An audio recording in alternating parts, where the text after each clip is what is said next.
Hey everyone, and welcome to the Metaphysical Hour. I'm Julia Cannon, and this is Tracie Mahan. Woo, woo. Hey, my life. I am manifesting a life that just keeps getting easier and easier. So we're going to welcome Tiffany today. Yes, we are. Going to be reading us the chats. So I threatened her with this, and I think I should follow through. If you have a question in capital letters, write Tiffany at the very beginning, and then she'll know when she sees it that you have a question. We're not going to be able to get to everybody's question, but we sure as heck would like to get to some of these, to your questions. We'll do as many as we can when we chat. So yeah, and this will help tremendously because was so hard for you to triple duty everything, trying to watch the chat and carry on a conversation and think. Yeah. And you guys, now I'm not going to have any excuse to be like, when Julia's talking, she'll be like, she's actually not listening. She's not checking the chat. I have to make eye contact now. It's a whole new world for me.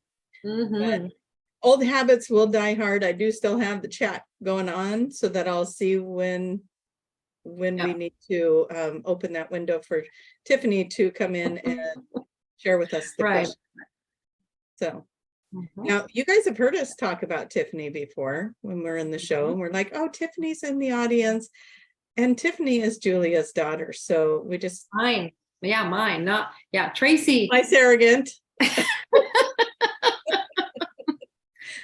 but I birthed her. I actually gave birth. I claimed her. Listen. We've been over this. I claim her. So it's all we are so excited to have her. Yes. She's getting longer arms as we pull her.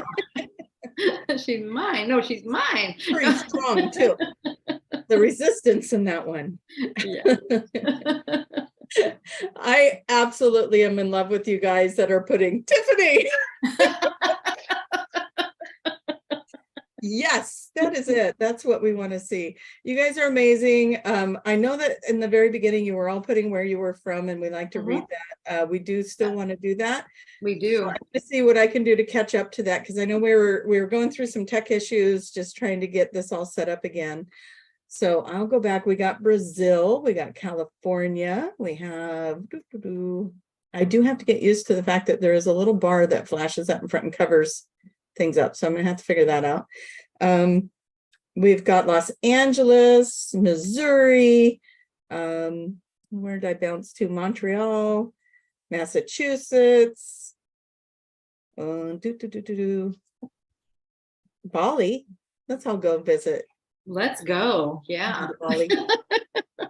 If we go there, we're vicariously going to be there. Ireland, we've got all of these are great places. Right? Yeah.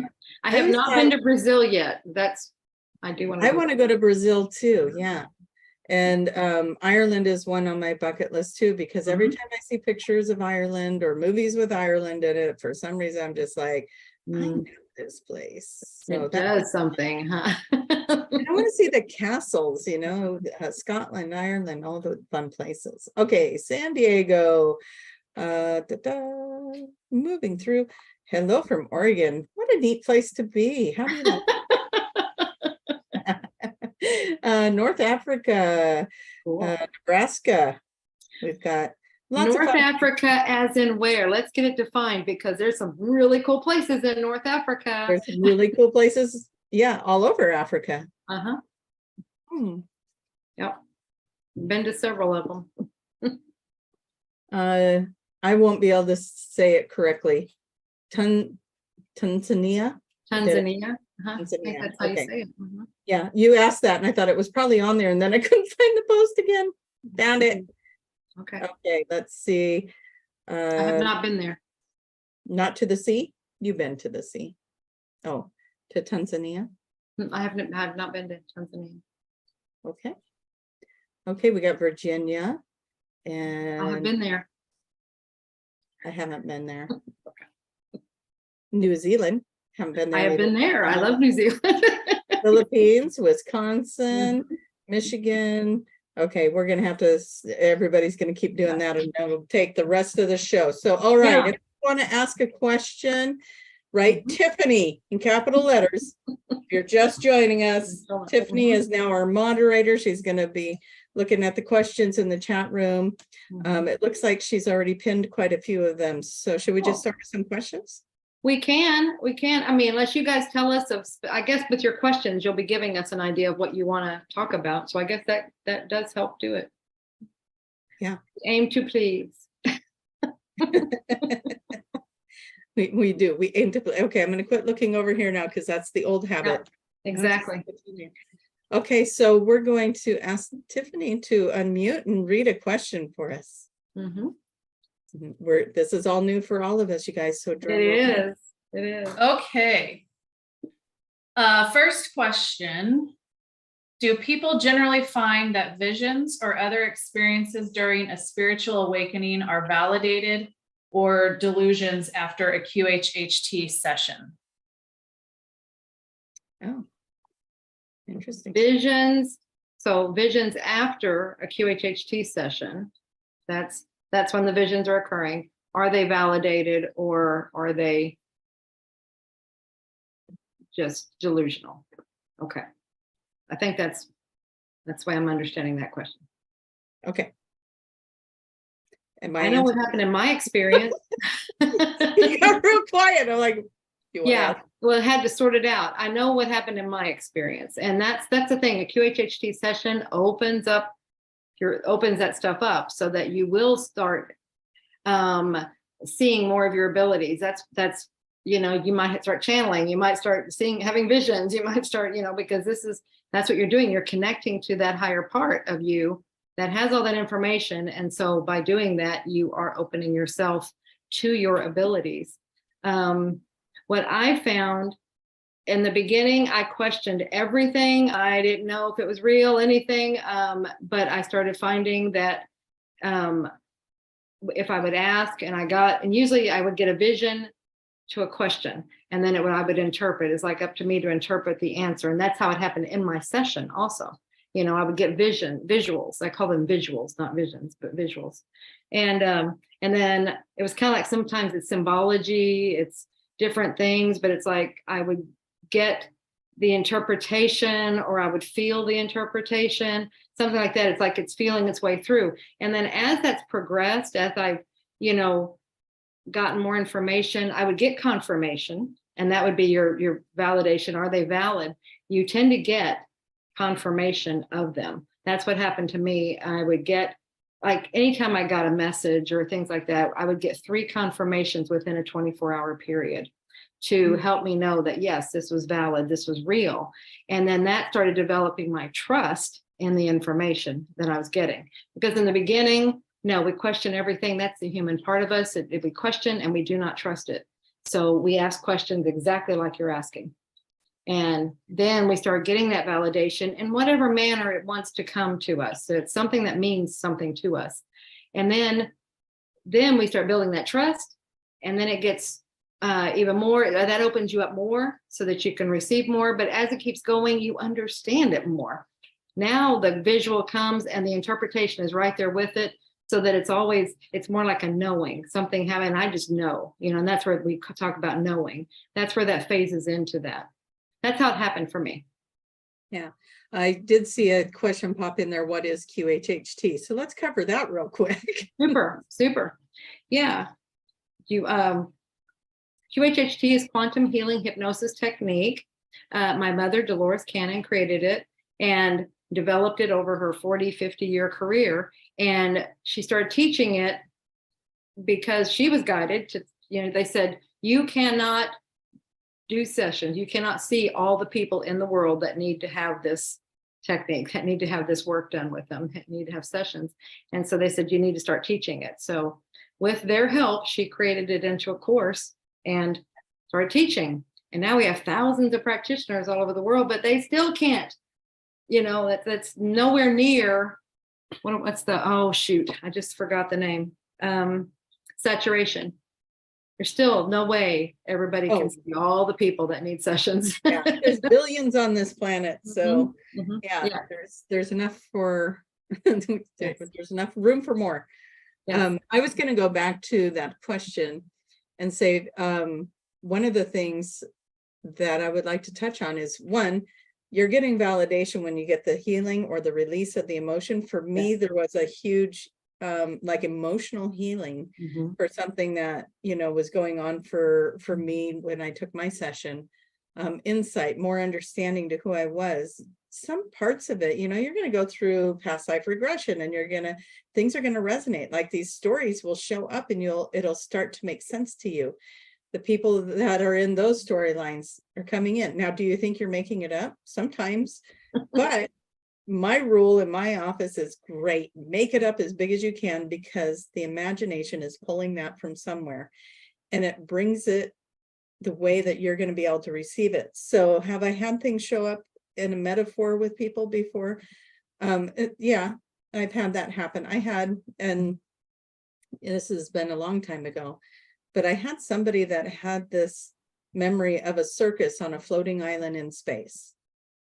Okay, you know, it's like, you know, that person thinking, I'm making this up, Now, right? what the heck? And it was very metaphorical. Everything that they went through was very metaphorical. And at the end of it, because they hung in there, and I hung in there, and I wasn't like, what? That's not a past life. That's what are we doing? Mhm. I didn't ask them what kind of psychedelics they took before they came in. We just went with it. Anyways, at the end of that, there was a tremendous emotional release for that person. Mhm. They couldn't see what, you know, like there was something blocking them from seeing the actual event. So it came through in this metaphor.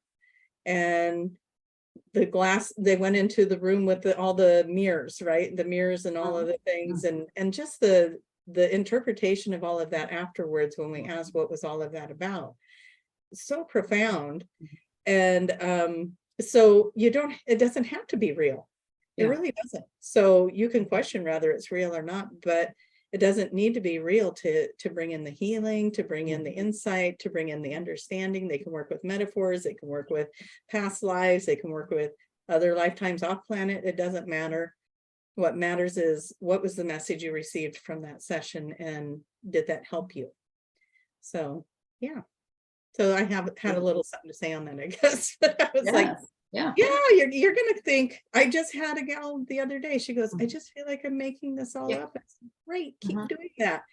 And so I said, make it up really big if you can. And she ended up having the best session.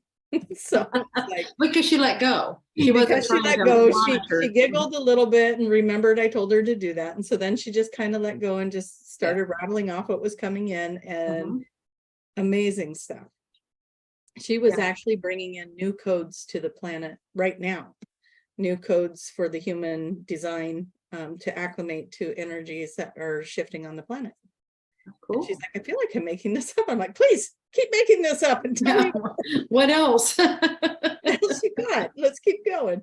So yeah, so some most extraordinary things can happen when we just let go of that worry about, am I making it up, or am I just, you know? So yeah, make it up, do it. Let's see what kind of story comes out of you. So I love it. We have a lot of questions pinned here. Should we keep going? Yeah. All right, Tiffany, what do we got? Just to, since you talked a little bit about QHHT sessions, really quickly, there was another one that came in, and this is more of a clarification, but they were asking if you could if they had to be in person, or if you could do it over Zoom or something like that. I'm gonna let Tracy answer that.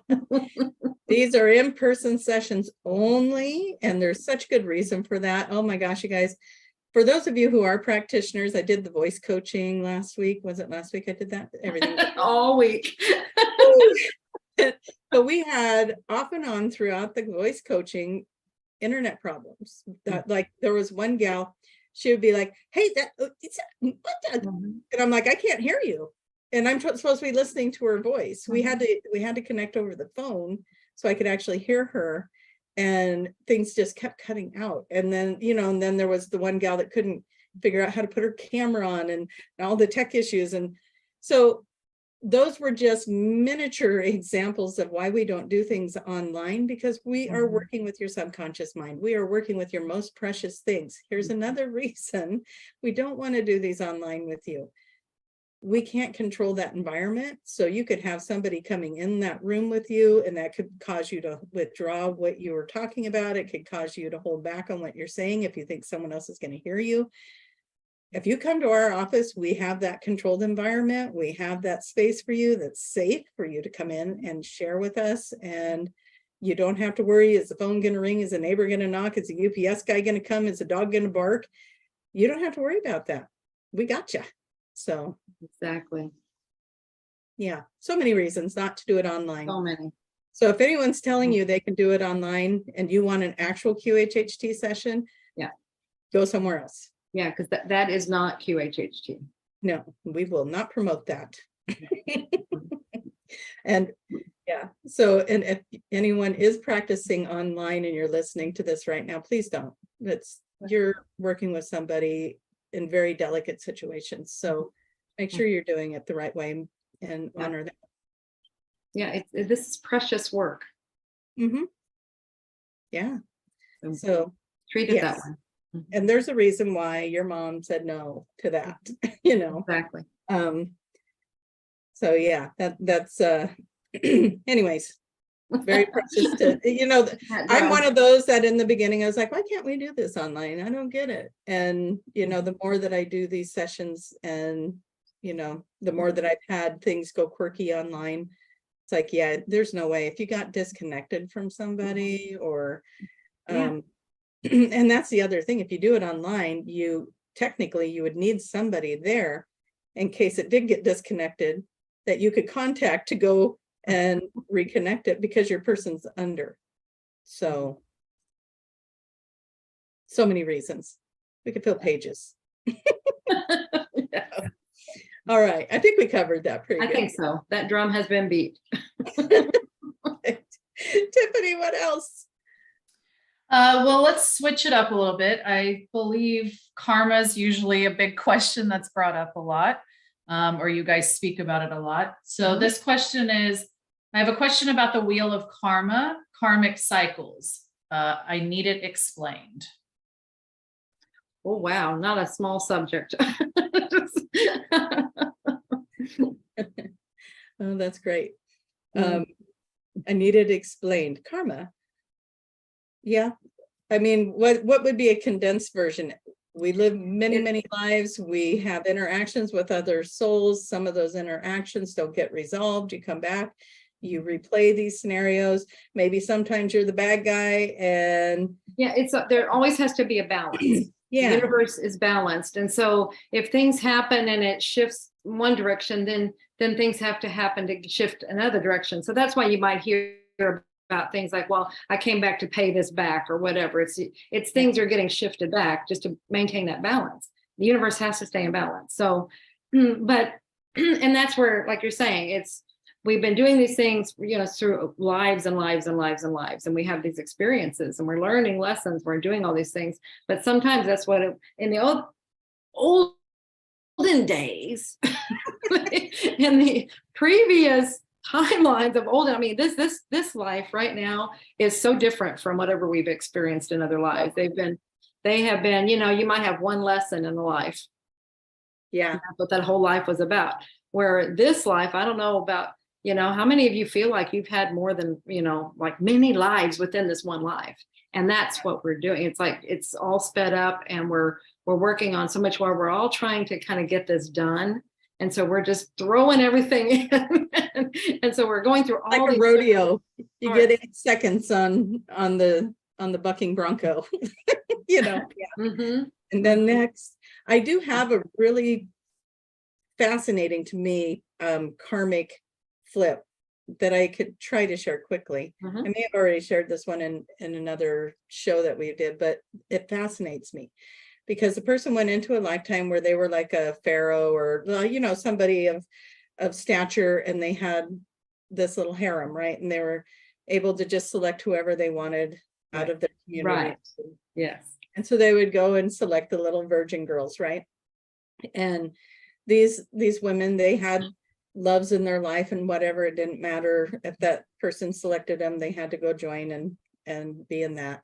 And so this person, it's interesting because their lifetime, what they witnessed, they went into this lifetime where they were a Native American young woman studying to be a shaman. And so, and all the pureness and keeping herself pure, and she was going to go through this ceremony, and she was going to get to be the new shaman or medicine woman or whatever this. And this person was the one that was the pharaoh in the other life. Okay. Yeah, and I jumped over, so I'm trying to Okay. Got it. catch myself back up. I should have started with the other story. So this is the experience that they're seeing. Okay. And she's at the river one day. Her and her horse rode out to the river, and they're just having a nice afternoon. And this group of men kidnap her, and they keep her, and they're having their way with her, and they just have her tied up in one of their tents, and all these men are having their way with her whenever they want. And they took her purity, they took her innocence, they took everything that she had been keeping herself pure to be the shaman, and they robbed her of that life. So she's so angry at men in this lifetime. She was just so angry at men. And so we took her in, she saw that lifetime. And so then we took her to the next lifetime. In the next lifetime, she was that pharaoh that kept taking all these women, these young girls, from the love of their life, from the future they thought they had, from all their dreams, and snatching them up. And they sit in this space and wait for their turn. And so in this lifetime, the men that snatched her up as the little Indian girl were those women in the other lifetime. And so that's the balance of karma, right? So yeah, exactly. I know so many people say it's payback, but it's really just balance. It's just balance. Yeah. Eye for an eye. Experience for experience, right? We're here experiencing, and when we can look at it that way, it's an experience. We had that experience, didn't like it. No, and that's what they're saying. They say is you need to know what it felt like on the other side. So when you have an experience, if you've hurt someone or anything like that, then you need to experience it from that other side. That's how it balances out. So then you understand exactly what happened there. Yeah. And both sides are feeling it from the other side. Yeah. So that would be an example of karma. But yeah, there's so many different levels of karma. Oh, yeah. There's good karma, there's bad karma. And we're also seeing less and less people going into past lives. Yes. And that was actually a big question last week, is a lot of the practitioners are like, I've done this many sessions, and most of them are going into current life. And exactly. So the purpose, or when that question was asked to the SC, why are less people going into that past life? Because the karma has been healed, it's been completed. We don't need to revisit it. So yeah, I'm trying to remember when this was. Talk about that. This goes back to that other person's question about visuals and things like that. I get this information, it just pops in, and I'm like, okay, you just know something. And that was what this was. And it came in, and I'm trying to remember when it was. It was maybe around 2010, somewhere in there. I remember being in a live class, and it just came, and they said, karma's done. It's done. And it's like, oh, and that was the same time. 2011 is when they said the new earth was, the 5D, we were already here. So that's interesting. That's about the same time. Karma's done. It may have been a little earlier than that, but I know it's somewhere around that time. Anyway, they said, it's done. And I'm like, well, what do you mean it's done? And I saw this visual of, it was like a treadmill, or we might look like the hamster wheel, that kind of a wheel. It's like you're on it, you're just on it. And it's like, well, what do you mean it's done? We're all still doing this thing, we're playing this game of what we're doing here.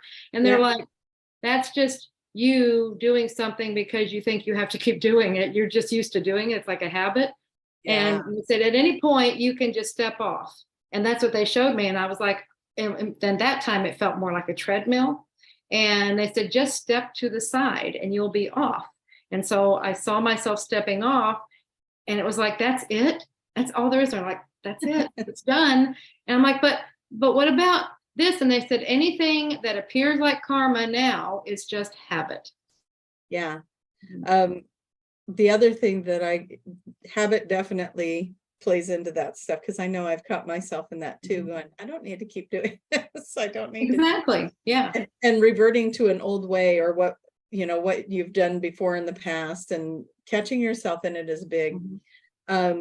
One of the other things that I notice when people are like, but I still feel like I'm going through stuff and healing stuff. So it's kind of like soulmate, the twin flame, that journey, like the soulmate's here to help you heal karma. The twin flame was here to help you love the self more, heal the self and the personal wounds and that. And I noticed that there's still that going on. There's still personal things that are releasing that. Yeah. Well, and that would make sense as to, like you're saying, see, and that's when they say, okay, they're going to this life. What I found is they go to the current life. It's like they've got stuff to clean up there. But anything with other lives, you might see some people going there. That just means there's a few things still going on there. That's it, and then sort those out. Get that hamster wheel, when you jump off of it, it's still turning a couple more times before it slows down to a stop. Right. There's still some stuff going on there. But, exactly. We're just cleaning up the little pieces, but yeah. So hopefully that was a condensed enough version. The karma package delivered. It's funny. All right, Tiffany, what's the next question? We have a question on how do you know when to follow your intuition, being guided, and when to use your willpower to pursue your dreams / reach your goals? Wow, that's good. That is good. You always follow your intuition. It's just, you want them in alignment, like with the reason you might be having problems getting to your dreams and goals with willpower is because they might not be in alignment with you and what you really came into this life to do. And so that's where you want to find that. So that's what we say, do your passion, find your passion and do it, because that will be in alignment with you. If you just keep hitting brick walls, that's probably not what you had set up for yourself to do. Not meaning that you can't do it. I mean, you can, but you might keep hitting some walls, and it takes all that willpower to break through. So that's why it takes all that willpower. But if you're on the flow, if you're on the road that you had chosen for yourself and what you wanted to do, it will flow just magically. And then you can just bring it in, these things that you want. You can't force this stuff. You follow it, and then your intuition will tell you every step of the way what to do. Yeah, true. There's not much, I mean, in the form of that question. I'm trying to think, where would willpower and persevering work for you? And I think that that's something that we've all had experience with when we've come to different traumas in our life. But also, if we are going with the flow and you're doing the healing work, hopefully you won't have to persevere. Because I know when I went through my divorce, man, that pushed me to do some things and get some things done. But also that led me to all of this. So I think that was also following those intuition. Yeah. Actually, I have to tell you, there was a couple of times in my path where I'm just like, am I just not supposed to do this work? I'm so drawn to it, but it's been so difficult. Now, pushing through and persevering was kind of the hard way for me to get to. If I would have just sat down and said, what's getting in my way? And it was that I didn't feel worthy, that I didn't feel like I was good enough to do this kind of work, or who am I to say these things? Who am I to intuit these things? So it was a journey to self-love and stuff. So it depends on where you're at with your path on pushing through. My perseverance to keep doing this work was led by my intuition that I loved it. I love doing the work. How do I generate that and create a career out of it? How do I create, what I want, my dreams of my life, to quit the day job? Julia was on all that journey. She's such a trooper. Well, I think it was funny because oh gosh, this has been years now and we were talking. I think I was on your show and we were talking about like how I got into all this or whatever, some way back, and stuff, and how it was that I was doing this full time. And I remember I was a nurse and I was doing in home health and I was in the administrative, and I that was my world, sick people and people complaining about their health all the time. But that's just where I was. That's what I trained to do. And so then mom was gone overseas or something, and I offered to cover the phones just while she was gone, just to help out. And it was so wonderful. The phones were being forwarded to me, and it was just such a breath of fresh air to talk to these beautiful metaphysical people. It was just a completely different place, and possibilities and all these wonderful things and hope and da, da, da. I'm like, oh man, this is so nice. I would love to do this all the time. And it wasn't that long afterwards, everything shifted in my life, and boom, I'm over here and stuff. And then when I was, you were kind of in a similar place in your life when we were talking about it on your show, and you're like, and then you told me about it later, you're like, years later, you said, guess what happened? And this is where it was. And it started from that. It's like you're saying, I want to do that. I would love to be able to do that. Mm-hmm. And that's kind of where you started. It's, what do you want to do? What would you love to do? And then I love how you did it, Tracy. You're like, what would it take for me to be able to do it? For me to be able to do it. Mm-hmm. And then actually thinking those steps out, mm-hmm. like this is literally what would have to happen for me to walk away from the day job and start this, put full effort into this. And as soon as that clarity happened, that's when all of that fell into place. But I had to listen to the intuition, because I'm literally sitting there. One of the things that I needed to do was pay off my car. And so I was sitting at the office, at the place I worked, and I'm hearing in my head, sell your car. I'm thinking, I can't sell my car. How am I going to get around? Well, then mom and dad decided they were going to sell their car. So if I sold my car, the equity I got out of it, because I still had a balance on it, so paid it off, and the equity I got out of it, I was able to buy their car. And no car payment. And no car payment. Step one, no car payment. I was just like, okay. The same type of thing happened when I bought this house. What do you need in order to get this house? Well, I'm going to need a raise. I'm going to need the interest rates to drop. I'm going to blah, blah, blah. And all this stuff happened. So what do you need to make that dream come true? Yeah. And there's where we get the Monica Dunn energy into it, right? Wouldn't it be fun if all these things fell into place and you could do the thing you want? Yeah. Exactly. Or it looks the way you want it to. So very good. Yeah. Tiffany, are you keeping up in there? It's fun. But after what you just said, there was a question about what is the best way to manifest?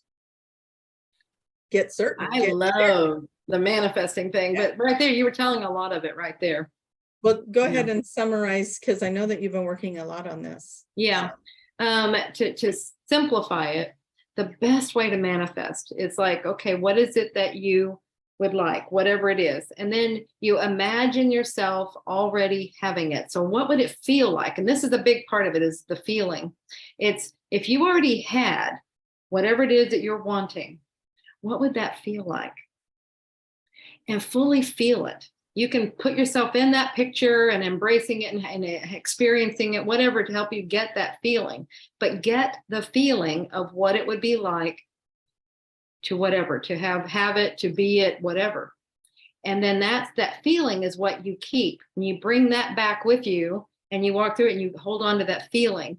That feeling is the encapsulation of that vision, or that visual of what you're going for. And that makes it a beeline right to it. That puts all the energies of the universe going, okay, I know what you want, and I'm going to bring that to you. We're going to guide you right to it.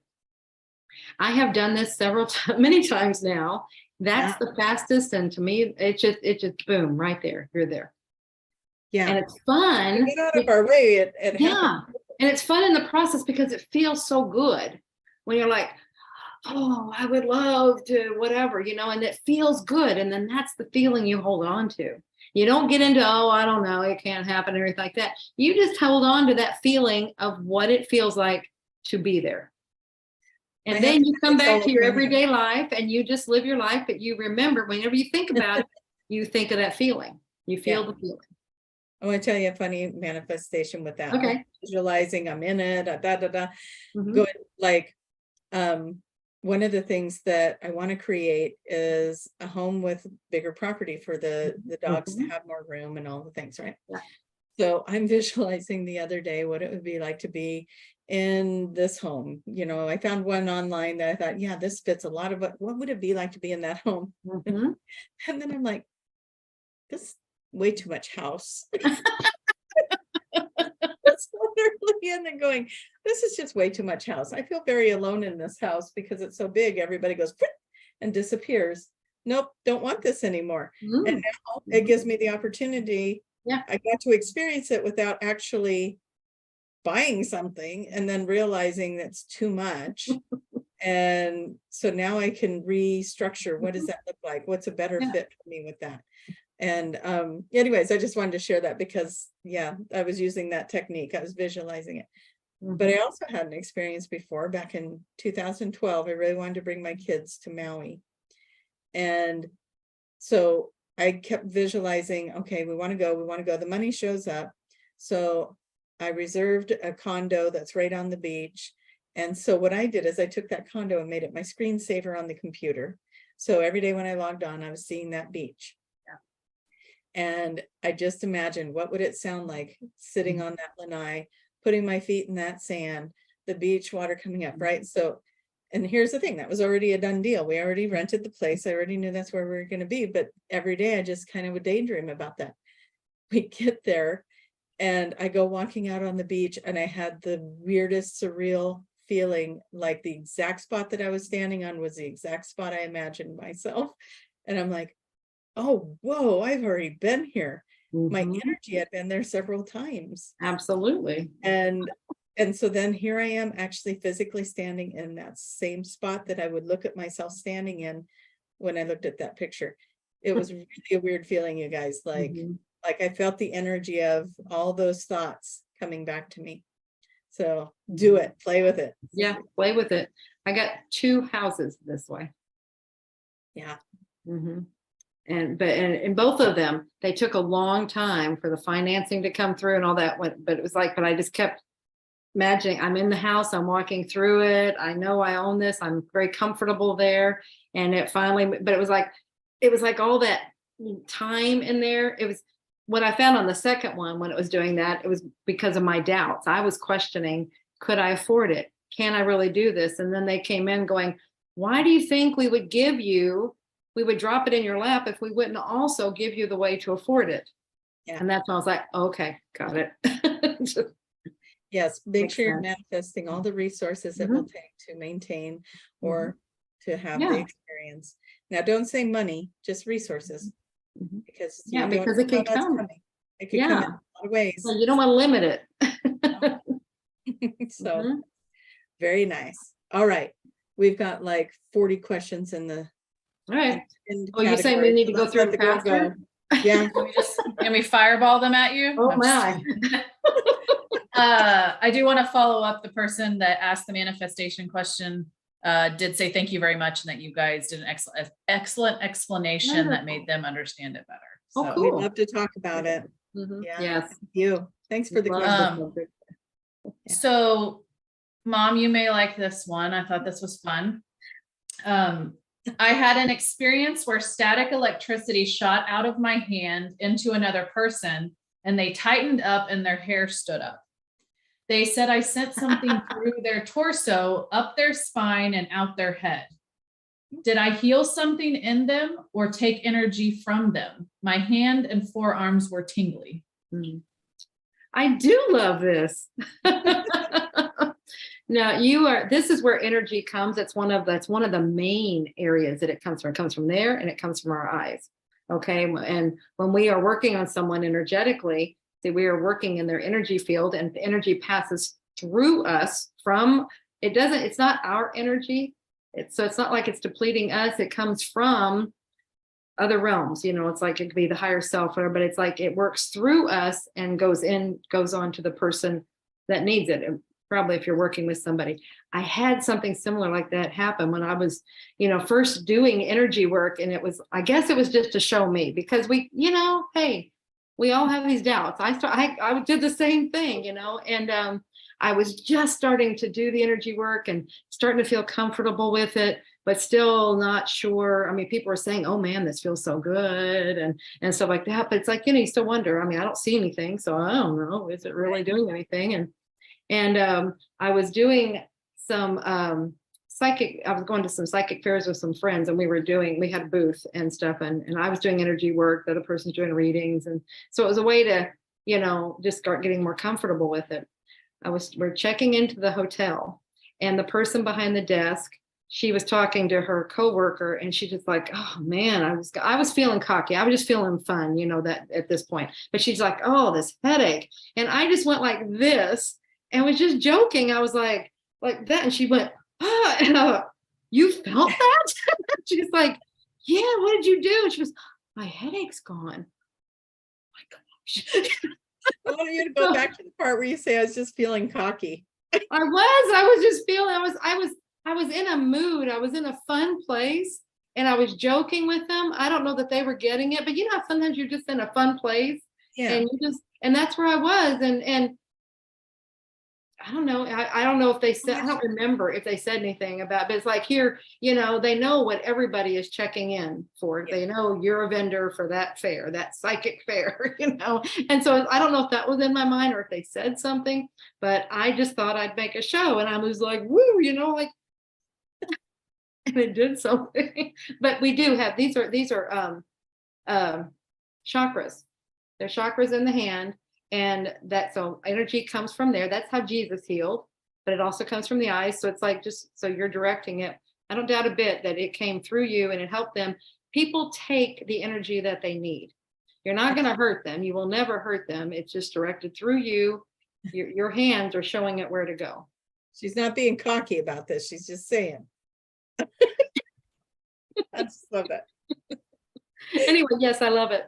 I do love it. That's a good question. Perfect. Okay, what's the next one? I have nothing to add to that other than keep sending me energy. Keep directing that at me. Woo, woo. Well, Tracy, this one's specifically to you. How did Tracy discover her gift to channel Daniel? Oh, that is a good question because it involves QHHT. So, yeah, one of my favorite stories. Went to, that was in, what was that, August, September of 2018, I think. And I went to Eureka Springs, Arkansas, and you guys had a conference that weekend before the class. So I went for the conference, and then the class, I got to hang out with some super cool people that were talking about some really out there things and concepts, and I was just eating it up like a sponge. I must have had drool rolling down my face. I was having so much fun.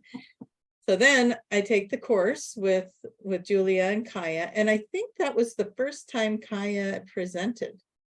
I think so. I think it was. And so that was, it was the first time he did the yes the marketing class.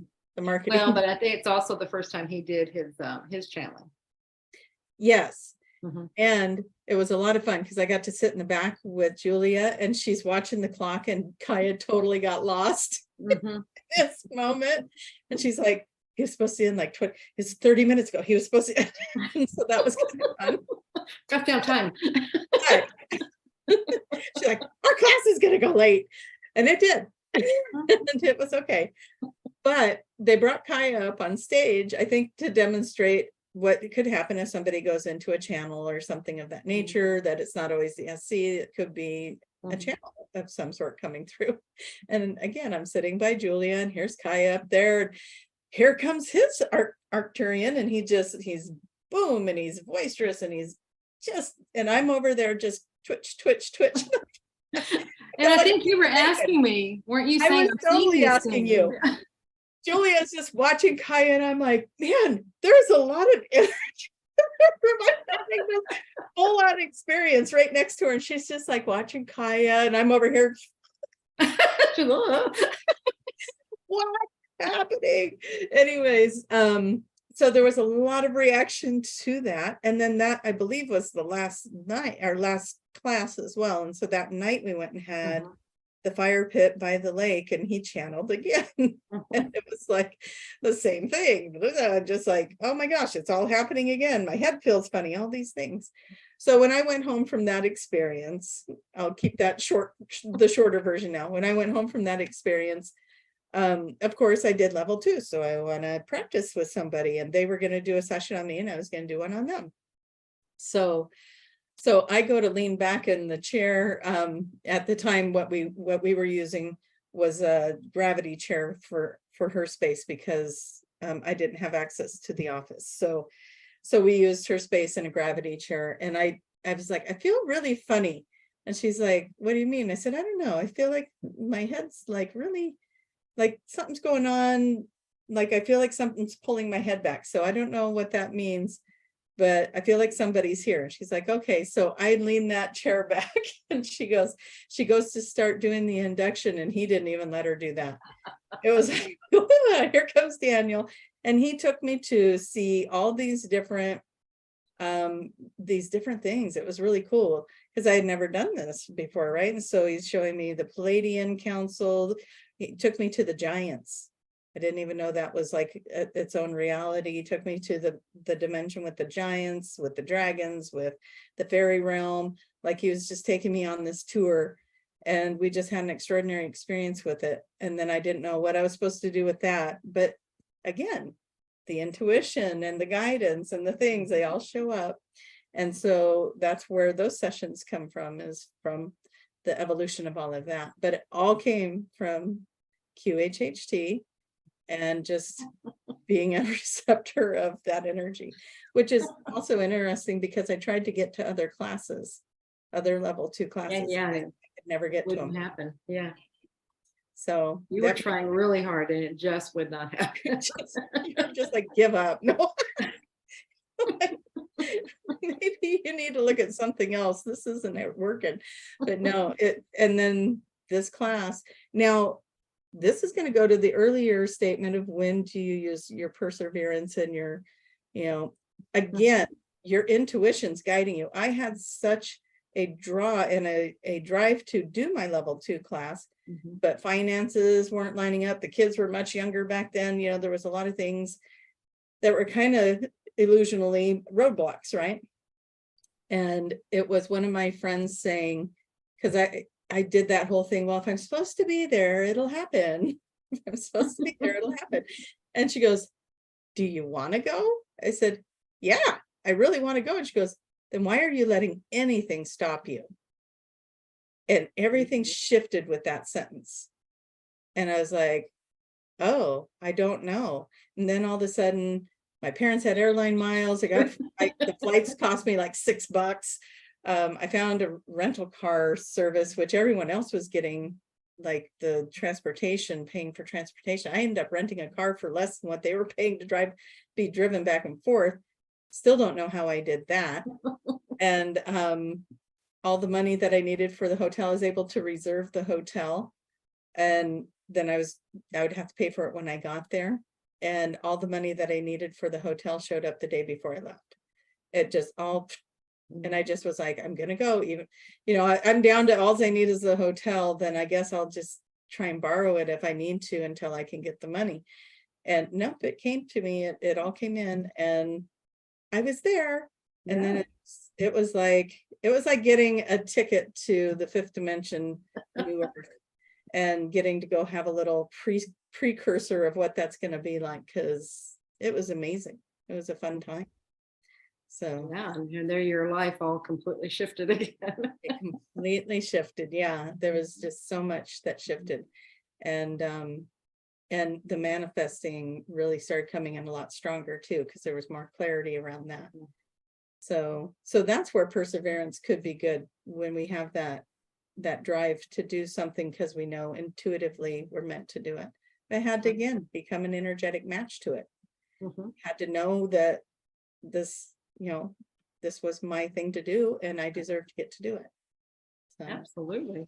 And seeing that was a big thing. Like you said, it was like, that was a great question for that person to ask. That's twice in those points that a person asked you a very significant question that got you to shift everything.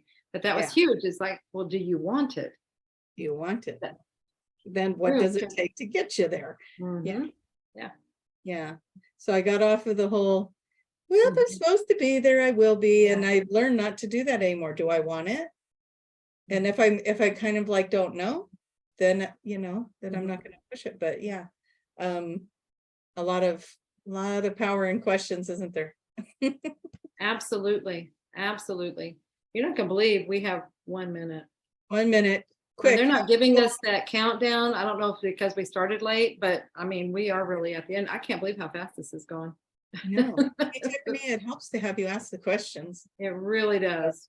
Let's all say thank you, Tiffany. I know not everybody got their questions answered, but we got some really good ones in there. Oh, that's sweet. Okay, they're letting us go a couple minutes, but at this point, we could talk about how do people, if they want a session, where do they go? If they want to be a practitioner, where do they go? Yeah, go to qhhtofficial.com or dolorescannon.com has a link over to that page, and you'll get everything, all the information you need for the courses. It's all on the homepage. You'll get for the level 1 course, you have, and that gives you all the information you need to learn this technique. Mom developed it, she created it and developed it, and it's very simple. It really is a simple process, but you do have to practice and practice and practice and practice, because it's not a normal natural process to just jump in and say, hey, I can do this. But if you follow the directions, you can do it. It's very simple. What is it? Suzanne always says it's simply elegant. So yeah. that's cool. Anyway, and then also if you would like to have a session, then you go to QHHT Official and you'll see the Find a Practitioner page, and you'll scroll down and there's a whole database of practitioners. So you can look into your area. It filters down from country, state, city. So whatever area you're willing to travel to, then it'll pull up the practitioners in that area. And please do your due diligence and see who resonates with you. Ask questions, things like that. And then Tracy, if you would like to take the course, Tracy has a coupon code that she can give you to help you, save a little money. Yeah, if you're thinking about taking the level 1 course, use the magic is real, as all is one word. That'll get you 10% off the course. The magic is real. Yeah. And when you're looking for the practitioner, what's the number one? No, it's not online. And so if they're offering online, go somewhere else. You're not getting QHHT. Right. So, yeah, very good. And what about Soul Speak? Soul Speak, that's the language of your body, understanding what aches, pains, illnesses, which are not a natural part of our body system. We are not supposed to be sick. It's explaining where that is coming from, what it's about, it's messages. And so it's helping you to understand and interpret the messages that your body, that your higher self is trying to send through your body. You can get more about that at juliacannon.com. I don't, when I say it, sometimes you get so cocky when she says her name. Julia. No. So, and then Tracy, how can people find you? I don't think I can measure up to that, but Tracie Mahan.com. You can find me over on QHHT Official as well. I'm a level 3 practitioner in Oregon. I'm about 30-45 minutes out of Portland, depending on what part of Portland. But yes, if you have a destination you would really like to come see what a rainy, beautiful state looks like, come to Oregon and come find me. But that is another thing. We do have some practitioners in some very beautiful parts of the world. If you want to make it a destination session, you can have beautiful all over. So, absolutely. Yeah. And for just a few more days, we're all going to be in Hawaii next week for the practitioner reunion, but you do not have to be a practitioner to be there. But we have information about that on our homepage as well. We're still selling tickets. we're down like, hey, if you want to come join us, come on. So. Yeah. And that also means we won't be here next week. Yes, correct. Yeah. But we'll be in Hawaii. Yeah. Okay. All right. Anyway, love you all. Thank you, Tiff. You've been fantastic. And thank you all. This has been wonderful. Thank you, everybody. Bye-bye. Bye.